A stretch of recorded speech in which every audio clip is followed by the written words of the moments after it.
I mean, the advantage of having less people as investors means you have to less stakeholder management. But the big disadvantage is you have less people that can be helpful with their business network, less people you can ask for advice, and less people that maybe could even help you with the business case to make it stronger, right? And often also you don't find just two angels that give you enough money such that you're done until the big VC round comes. So often it's just not materializing that you get enough funding from just very few angels. Every startup begins with a bet, and someone needs to back this bet, and early on, these are often angel investors. If European angel investing had a most connected person award, today's guest would probably win it. We are joined by Dr. Thomas Dübendorfer today, the driving force behind one of Europe's most active angel communities. With countless startup investments under his umbrella, Thomas has seen exactly what makes early-stage companies thrive. In the next 40 minutes, we cover the biggest mistakes new angels make and what founders should look for in a great angel investor. We get into how to approach investors when their inbox is full and how to actually work with angels once they're on the cap table. And before we jump in, if you find this valuable, then don't just listen. Subscribe to our free newsletter. Every Tuesday, we break down the most important ideas in entrepreneurship.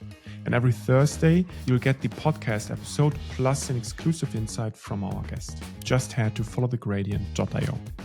Enjoy. Welcome to the show, Thomas. So great to have you here. We recently got the opportunity to give a workshop together where we talked about what an angel investor is and what it is all about. And this is why I thought let's take the opportunity and bring that in front of more people than just the workshop people there. Do you still remember your first angel investment and what you did completely wrong in hindsight now with all your experience? So welcome. Yes, of course, I do still remember my very first angel investment because it was a very special one. It was some good friends of mine that walked up to me and said, "Hey, you work at Google. I guess you have some extra money. Why don't you help us do a cool startup?" And I was totally in love with the project and the people at the very beginning. And because I have never done angel investing, I had no clue about investment terms. I didn't really check like the founder salaries and management salaries.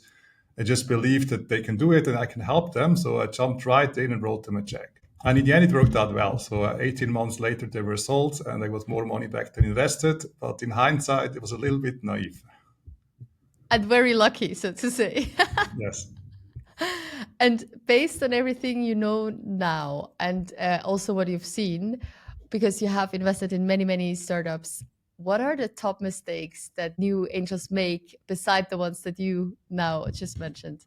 I guess it's really that they jump in way too quickly before they understand what angel investing is all about. And also, often they write too big checks at the beginning, and then suddenly they find out what they really wanted to invest in, or they have to double down on certain investments, and then they have a liquidity squeeze and can't really do what they actually now understand and actually want. So often they have no investment strategy, and it's more driven like with gut feel and trying to be quick instead of having a rationale and really having a systematic approach to investing, which you should have because it's a game for the long term. And just out of curiosity, how did you find your investment strategy, so to say? What did you do in order to exactly know what you're looking for? So basically, given I'm a techie by education, having a PhD in computer science from ETH, I know how to build things. And I was always looking for really big challenges to solve and then trying to find a really good solution such that somebody actually would want it. And I think as an approach and how to tackle that, it's all about understanding the mission that you're on. And if you want to build a strategy for that, you need to understand the timeline of it and also the resources. Resources, not just money, it's also time. Like how many concurrent investments can you have if you want to be an active angel? If you want to meet the founders regularly, this takes time. And if you don't have the time, then maybe you cannot have too many ongoing investments where they need a lot of your support to actually get to the right level. So look at your resources, look at your business networks, and also look at how much money you want to commit. And once you know that, then you can build a strategy. It could be you always invest the same amount into many of them, or you invest in few, but you help them a lot. Or you a mix of it, some things where you are basically close to a startup, and in other cases, your colleagues which co-invest are close to the founders. And sometimes it also helps a lot if you understand the market and if you really can truly help the startup with like customer access, for example. So if you go into fields where you don't understand the business model, don't understand the market, and really cannot do more than just give them some money, you're not really an angel investor. You're just an investor, right? Mm-hmm. And then you cannot do upside maximization, and also you cannot limit the downside. Mm-hmm. And you've said some angels end up financing a project instead of a company.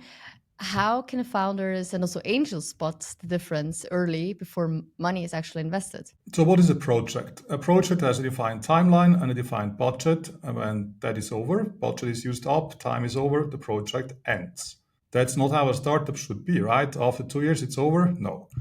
You want to build a sustainable business which can grow and which is profitable. And one day you want to sell the company, which means you need to have something very attractive from somebody else. It's not just the project team that does it for themselves because it's cool and you can do it. No, it's basically you build something to change how the market works, to make it attractive for somebody bigger than you, which wants to buy the company. So it's all about the customer. It's all about growth. And it's all about building something impactful for others, not just for yourself. And if we take a step back to the wider scene in Switzerland and in Europe, I mean, Europe has tens of thousands of angels now. And I think the number is growing really every year. So from your perspective, what has changed most in the European angel scene over the last 10 years? I think a lot has really changed because the ecosystem has grown. Many more things now are done online. Like in the early days, all due diligence meetings with the founders were in-person meetings, very time-consuming. All the general assemblies were also in person. Nowadays, everything is pretty much online. So you can do much more in less time. At the same time, collaboration has increased. I was just this year at a gathering of more than 40 managing directors of angel clubs across Europe. We met for several days. And we just exchanged like how do they run the club. We looked at some of their deals. So there's much more know-how exchange among these angel clubs. And at SICTIC, the leading Swiss angel investor club, which I'm the president of, we also collaborate with angels from Germany, Austria, from Liechtenstein, even from London.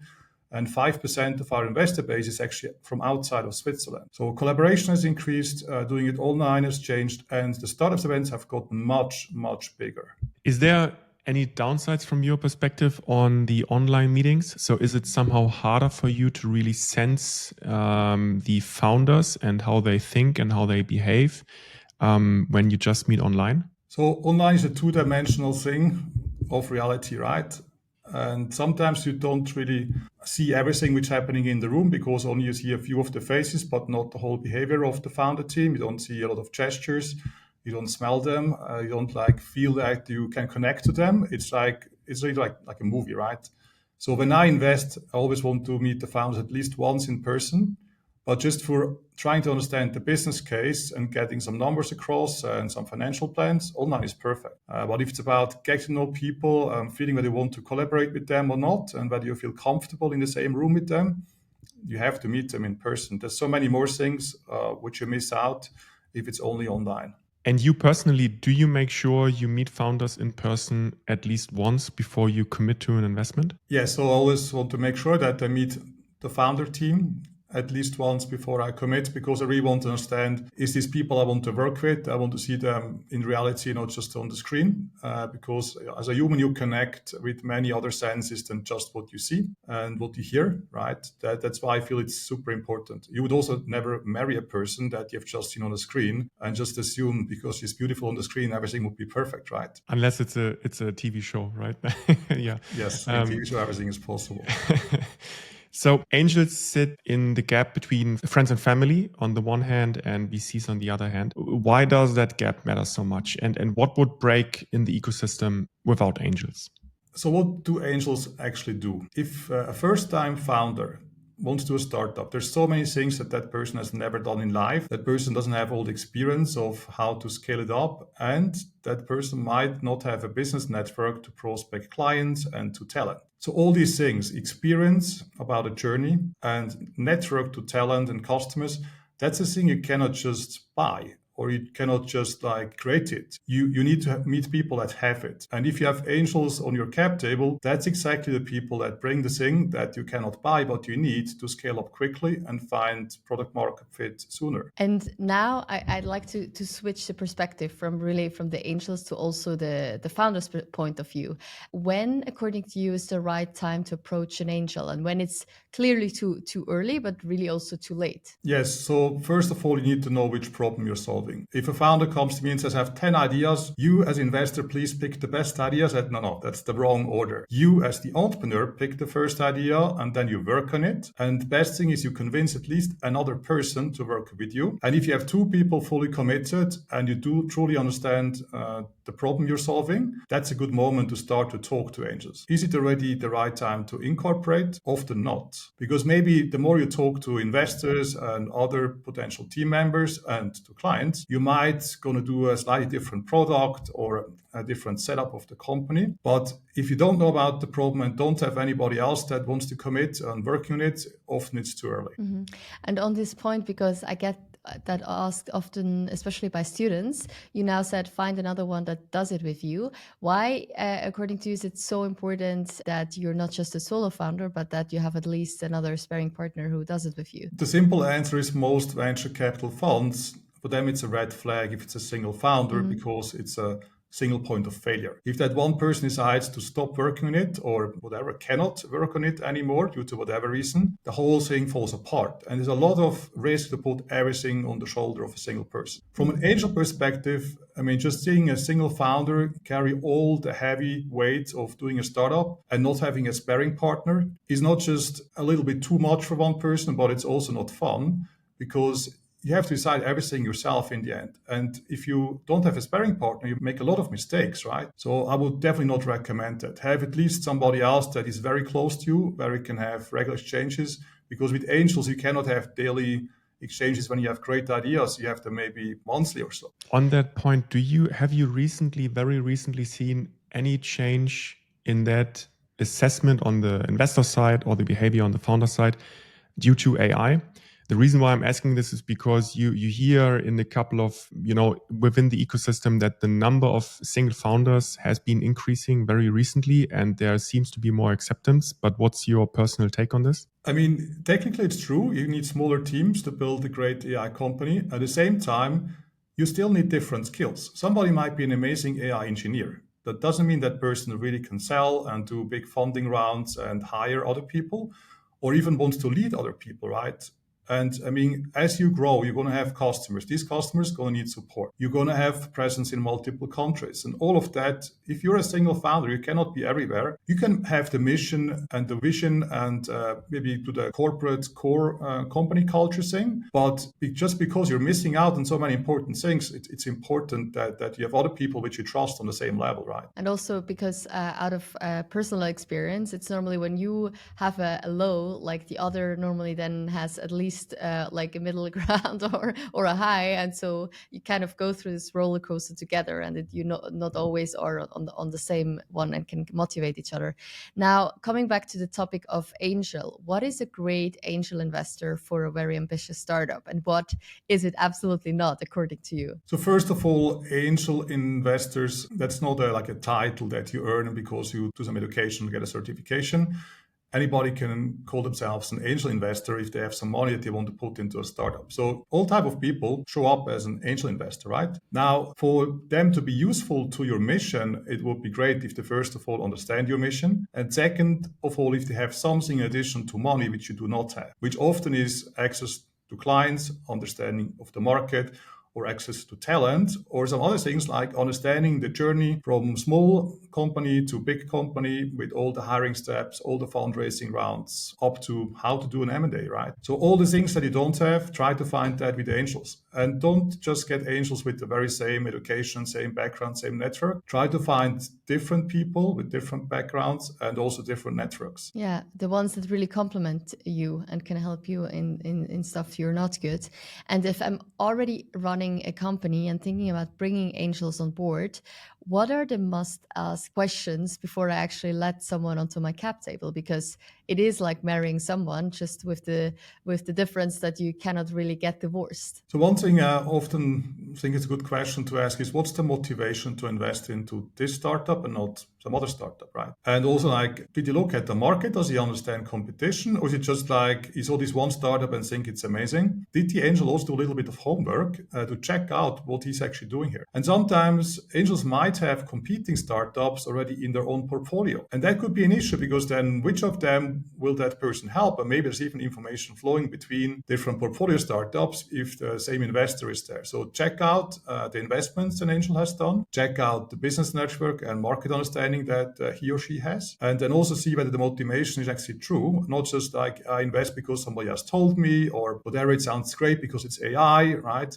That's not a good motivation. So check out the true motivation behind, and also understand that this is long-term. And sometimes also check, like, what would you do if the next round has a problem? Like, would you try to help, or would you run away, or would you just ignore me? Or what's the thing that, if something goes wrong, how would you help me, right? And also on this, like we talk a lot about due diligence, especially when it comes to the VC round. Also with an angel, especially when it's an angel that has already invested in other startups, there is the possibility to also reach out to the founders and where he has or she has invested in already, and just to learn, like, how do you collaborate with it. So I think that is also a great way to find out. That's a great reference, yes. Talking to people somebody had worked with. Yeah, some people are great at selling themselves, but then if you ask what they delivered, it's not always the same story. Same for founders, by the way. Absolutely. It goes both ways. And you said there are a lot of angel investors out there. At the same time, a founder, from his or her perspective, might only really want to talk to specific ones, but it's really hard to get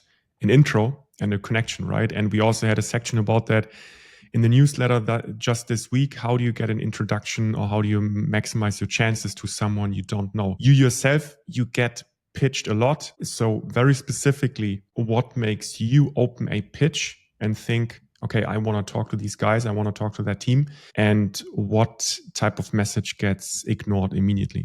Yeah, so if I get a pitch deck out of the blue from somebody I don't know about a topic that is not very close to what they normally look for. For example, I do mostly B2B and digital business models. If somebody pitches me a B2C cosmetic product, I mean, it's just not what I do, right? So I feel they haven't done the homework, and they just pitch to anybody. They don't discriminate who they show the case to. And for me, that's not a good strategy, to just pitch to anybody, even people that wouldn't fit with the case. So that turns me off. If they didn't do the homework and just tell me arbitrary things, just hope that I would send them the money over. Typically, there's a relationship building phase before then somebody asks for money. And if the first email is like, yeah, you have to invest within 3 days, and then we close the convertible note, like this is artificial time pressure. I mean, it's obvious that they're not going to invest because it's not serious. And I get that quite often from people that try to be helpful to founders. They put a short deadline, they want commitments up front before I even understood who's behind and what's the business case. So they will only get naive people that think it's a great multiple in little time and no risk, which is completely wrong.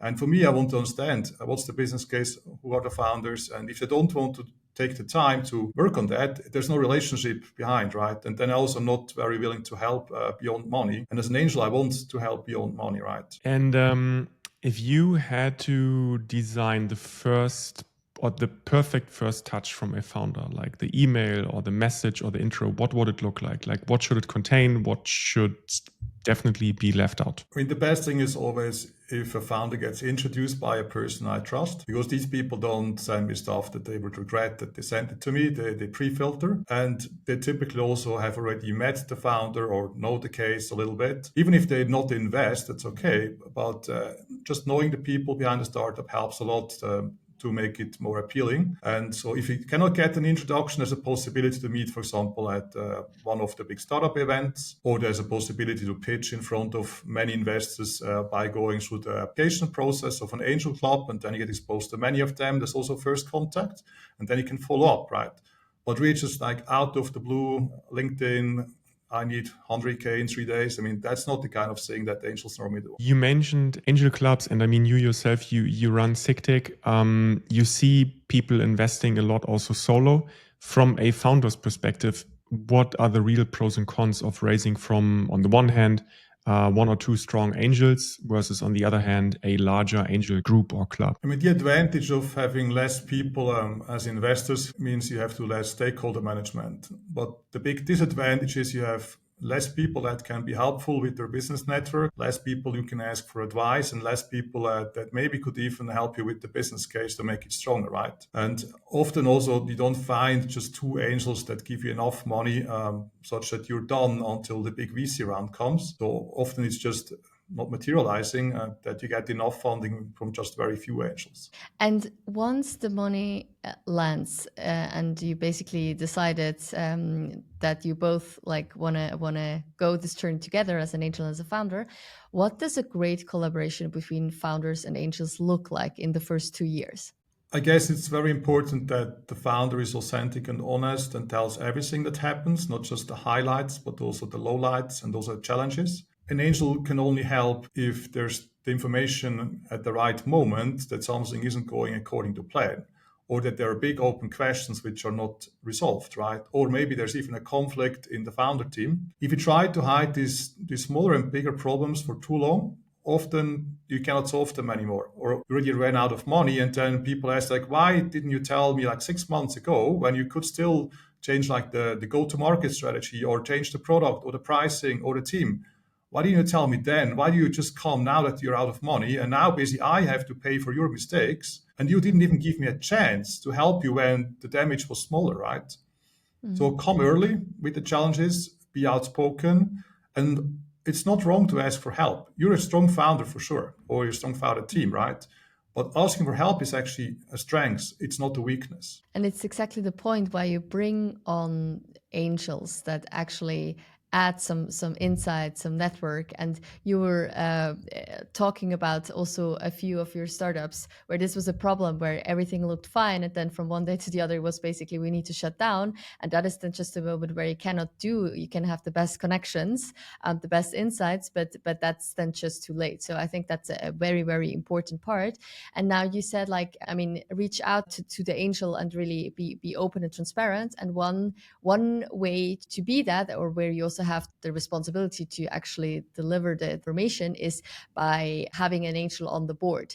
And you yourself, you often take board seats, and you also said that having at least one experienced person on the board can really help early on. From a founder's point of view, when does it make sense to have an angel on board, and when is it better maybe to keep them just as an informal sparring partner that you meet from time to time? In the end, what is the board? It's a committee that makes the strategy for the company, right? And separate to that should be the management, which actually executes the strategy. Now, if only the founders are in the board, there's no separation between strategy and execution. And often the strategy is actually not well defined. It changes every day. Like something happens and suddenly they do something else. They don't reflect on it. They don't even write it down. And then there's low accountability on what you really do. Now, if you have an angel, you really have to explain what you're doing and why you're doing it. And that can be challenged, right? And by Swiss law, by the way, once you have preferred shares, you have to have a representative for preferred shares as well in the board, as soon as you put that into the commercial register. And if you don't, it's actually not abiding by the law, because every share class needs to be represented in the board. Going back to the wider market, CB Insights analyzed recently 111 startups that failed between 2018 and 2021. And found that around 38% die because there is no real market demand. About 19% run out of cash, 14% ignore customers, and roughly 10% fall apart due to internal conflicts. You also mentioned that. You look at hundreds of startups across Europe. How closely would you say does this line up with reality, that type of analysis? Yeah, so CB Insight looks mostly at American startups, of course, and there it's a little bit different. They also have much higher failure rates, like VC-backed startups.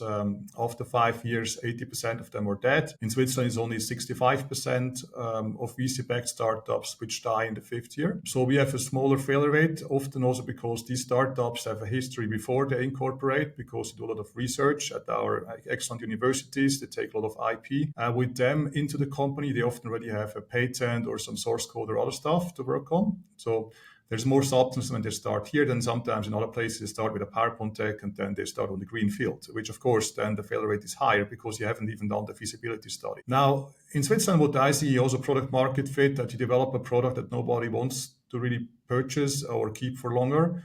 They might want to play with it, but they don't think it's serious and they don't need it for their business. That's definitely the number one reason why startups fail. Often because there's nobody in a team that understands the market or that does business.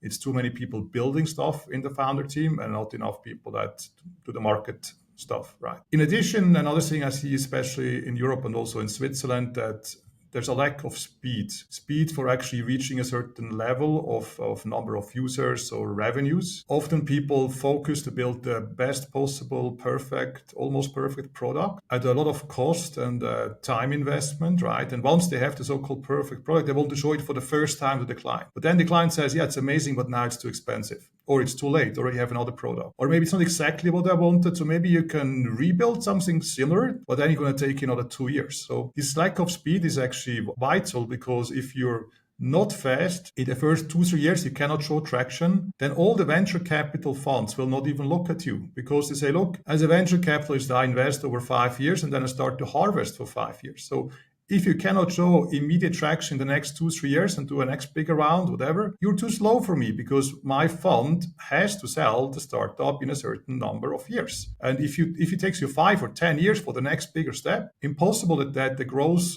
funding fund wants to give you any money. And without growth funding, you will never be a global market leader. So speed matters much more than you think, because if you're not fast, you cut off your life supply in the next bigger financing round, which will not happen. What type of questions do you ask, or what kind of things do you try to look for when you make an investment decision, which is obviously, given the nature of your investment, very early on in the life cycle of a startup, to identify if the founding team is aware or is able or will be able to address these types of top failure causes, like lack of PMF and lack of speed? So often I ask them about their basis of the assumptions. When they say the customer needs this, or when they say this is the product that solves this problem, and I think, okay, which of your customers or prospect customers has told you that? Is it just your idea that this is the perfect solution, or is it your idea that this problem is really, really big, or is it the customer's view, right? And if there was not even enough interaction with prospect clients, then often there's no validation of all these assumptions, and then often they're very far away from product market fit. On the other hand, where do you see your own top failure patterns differ from these two reasons, and why? I mean, in my own portfolio, I've done more than 40 direct investments. Only a handful of them have failed. So I'm quite lucky with statistics, but also was very close in de-risking and bringing opportunity to the startups that I was involved in. I mean, I've been in more than 14 different startup boards just to really be super close to strategy and help them proactively. Now, of course, my startups also have failed, some of them because of product market fit, but others, they had different problems. One of them was a burnout of a founder. It just couldn't go on anymore. It was too much. Everything was like going the wrong direction, and then huge demotivation kicked in, and then couldn't continue. Another one, we made a huge bet on a data stream from Facebook to try to monetize that. I mean, now it's Meta, but at the time it was Facebook. And then Facebook cut us off this API and didn't give us the data in the quality we needed it to continue running our very lucrative service. And what do you do if you depend on a single data stream? We knew that from the beginning. We made a big bet, and it didn't work out because Facebook in the end decided to monetize it themselves and just cut us off, right? What would you say is what is your decision framework to really internalize and to accept that it might be now time to shut down the company, and this is better for everyone involved, the founders, the employees, the investors, than to just keep trying to ride a dead horse? So if I feel that there's no traction and there's also no chance of a next financing round, it's just like the founders try to keep alive what is kind of alive, but it's more or less dead, right? Because sometimes they think it's a reputational problem with them. If they do something, then after 3 years, they find out actually it's not working. And they always told everybody they're successful founders, right? There's this facade which we need to keep to look successful, even though you're not that successful anymore as you were at the very beginning. And keeping up this facade is a problem because, if you say everything is wrong, then also nobody wants to invest anymore, which doesn't really know you, right? So there's a tricky point of when you start to signal that there's issues. And best thing is always you try to address that internally first and see whether you can still create it. And if there's really no way of getting traction or doing something with the money which is left to bring to the next point, and there's also no chance of new money, it's actually a waste of founders' time. They could rather work on something better, which works in a different way, where they could actually excel instead of wasting another 2 years on like half the salary, just trying to fix things where there's no demand from customers and competition already has outrun you. Now, as an angel, I cannot shut down a company unless I were a majority owner or 75% of the company would belong to me, then I could do it tomorrow. I wouldn't do that if I'm in the board. I have to shut it down if it's over-indebted by law. So I have to, within 90 days, curate that or then go to the judge. If I'm just a shareholder, I can just tell the founders, hey, do you really think this makes sense for you and for others? And you rather shut that now, give a little bit of money back instead of just burning everything, and then it's even worse. But sometimes founders don't want to hear that. They always see a last chance that tomorrow a new investor walks in and gives them the big check and the market turns or the customer finally signs this huge agreement. They're like optimistic by nature. They have to be. Otherwise, you wouldn't survive startup land, right? Yeah, that's true. And I mean, in the end, what you're saying, I think, is it comes down a lot to also social pressure. Right. And I think that's pretty interesting, because we had Kitty from Project Europe last week on the podcast, and she basically said that one problem in Europe is founders often need permission to start something, right? They need permission from family, from society, from structures in society to build something big. But on the other hand, when you are in that startup bubble, as a founder, your social pressure to be successful or to seem successful is just insane, because everyone around you just seems successful, and you actually, kind of everybody knows. Society. I had a case where the guy said, I'm not allowed to talk to his father, that it failed, and he wants to buy the company back for 1 Swiss franc to keep it alive in the commercial register. The father wouldn't notice. He had really I wanted to prove that he's a good son and a good entrepreneur, and he didn't want to have any indication that this was not the case. I mean, just so much pressure from within the family can be very detrimental. But I've seen it several times that people wanted to prove themselves within the family, be really successful, even so they were not. And that eats up all of your energy if you cannot be honest anymore to your parents. I mean, that's horrible, right? Yeah. So much. Yeah, it's crazy. One last question before we move to the rapid fire section on exit paths. I mean, you've obviously experienced a lot of full exits, partial exits, where later investors would buy out earlier angels. So for any founders or also obviously angels listening, what does a good exit path typically look like from the inside? So in terms of the board dynamics, incentives, founder transitions, or the cultural dynamics? I mean, the best thing is definitely if everybody's totally aligned on everything of the exit, and there's multiple components. One is what happens with the product after the exit? Like, does it stay? Does it become more impactful, or does it go away? Maybe it's just an acqui-hire and they just want the people, right? And some patents, but they don't really want your clients and your product. So first thing first is, does the product survive, and will it be even more impactful? Second thing is, of course, for the founders and for employees, do these jobs stay, or do some of them go away, or do they even double down and hire many more people? And into which locations do they do that? I mean, if the whole team has to move to Silicon Valley to sell, and then they leave 1/3 of the people behind because they cannot move or don't want to move, right? Not so sure it's a super successful exit for everybody, right? And of course, for investors, there's always the money component. Like, do you get more money back than what you invested? Does it reflect the risk that you took and the time you had to wait until you got the money back? That's the easy calculation, right? Just return on investments with IRRs and multiples, right? But overall, I feel, looking at the product and the jobs is at least as important, right? And if you ask for economic development agencies in certain regions, for them, it's all about that the jobs stay in their region and that they pay taxes in their region. And sometimes that's not the case, and sometimes it is. I could negotiate a deal where a startup in a quite expensive location could double down on the number of employees and would still be the core engineering and research center, and only sales and marketing would actually go away, even though it was bought by an American company. And that's a good deal, because now people have job security, they can build out their presence, they can build out how important they are for the company. And at the same time, the global business can flourish because it gets all the distribution sales channels of the buyer. Now we're already at the end, but we want to end with the rapid fire questions. So really short answers, just what comes to your mind. If you had to give one piece of advice to founders who want to bring angels on board this year, what would it be? Yeah, ask for advice and build a relationship before you ask for money. One piece of advice to people who are tempted to start angel investing themselves. You don't rush into it. First, get to know some co-investors which have done it, which have more experience than you, and which can be helpful on your next investment. And once you have your own strategy, how you want to invest and into how many startups, then start to invest. And lastly, one thing European founders underestimate about fundraising. Yeah, founders often think the next round will happen even quicker than the first round because they have some experience how to fundraise. Often the next round takes longer than the first round because it's bigger and due diligence will take longer, and often need to have multiple parties looking at the case at the same time because you never know which one is really going to invest. The money in the bank means it's over. Just having a term sheet, even if it's signed, sometimes doesn't mean you're going to get the money for sure. I've seen several cases where even VCs have signed term sheets and didn't follow through. Mm-hmm. Thank you so much for being on our show, Thomas. I can only highly recommend people that are interested to learn more about angel investment, be it as a founder or an angel, your Swiss Angel Handbook that you actually provide for free online, but also in copy.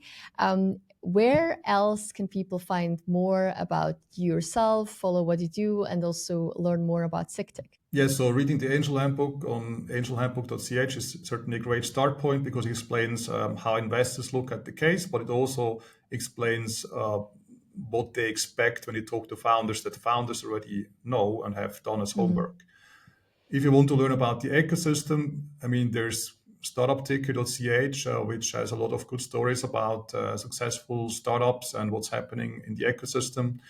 Now, I do some posts on LinkedIn when I go to events and learn something new.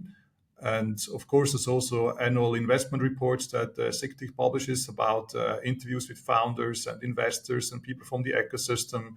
And of course, also about a portfolio of startups that we really, truly like and want to support. And go to events. I mean, big events. ETH launch is an amazing event. Start Summit is great. Startup Nights was amazing this year. Mm-hmm. Startup Days in Bern. All these big events. This is where you meet other investors and founders and people from the ecosystem.